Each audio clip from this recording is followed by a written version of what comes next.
Madonna mia, mi sto ingrippando, mi credete? Mi sto ingrippando. Sto pensando sempre a stessa cosa, non riesco a pensare ad altro.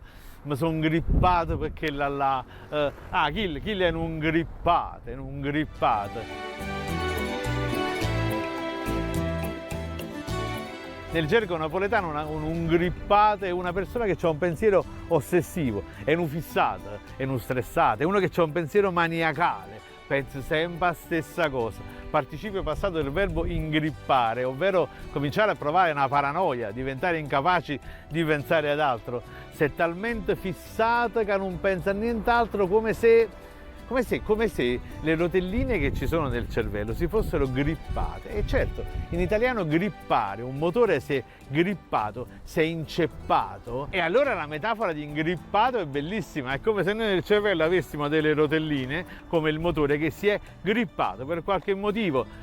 Coccorrutello non nata Nimma, Coccorrutello sta al posto sbagliato, lasciamo perdere. Però queste rotelline che ci stavano si sono per di più grippate, come ricordate quando Antonio e Michele, due grandi comici napoletani, facevano ta ta ta, come fa ingrippare, in una sfumatura un po' diversa. Uno dei sinonimi di ingrippato è azzeccate, chi le sa tutta azzeccate, sono azzeccate e punto. Sì, in realtà azzeccato in italiano significherebbe semplicemente incollato, ma cosa che si incollavano? Le puntine platinate dello spintelogeno, quindi siamo sempre in ambito meccanico, sempre in ambito di motore. L'azzeto azzeccato e punto, e quindi nata voto, un motore si è bloccato. In napoletano azzeccare significa, dicevamo, incollare. Chi le tiene la panza azzeccata chierina? Non è il mio caso, è quando è talmente magro che sembra che la pancia si sia incollata con i reni. Oppure una persona ossessiva, no? Sta sempre in culo, è una azzeccusa, è come la sanguetta, è una sanguisuga, uno che non si stacca, oh ma ti togli da addosso. Infatti il termine azzeccusa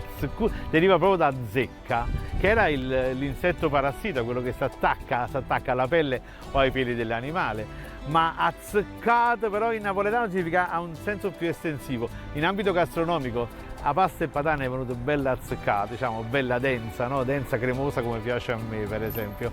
Oppure indovinare, azzeccà, ha già azzeccato un nutrificio o totocalcio, ma che ci azzecca? Stai proprio completamente fuori tema, ma stai azzeccato in culo, insomma, ma fai azzeccare una scopa?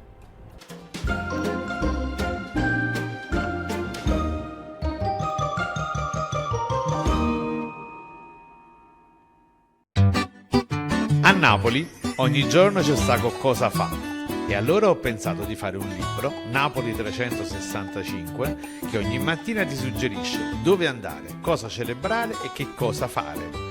Insomma, un libro da tenere in gabinetto e studiare, perché si sa, nessuno nasce imparato, a cattata villa.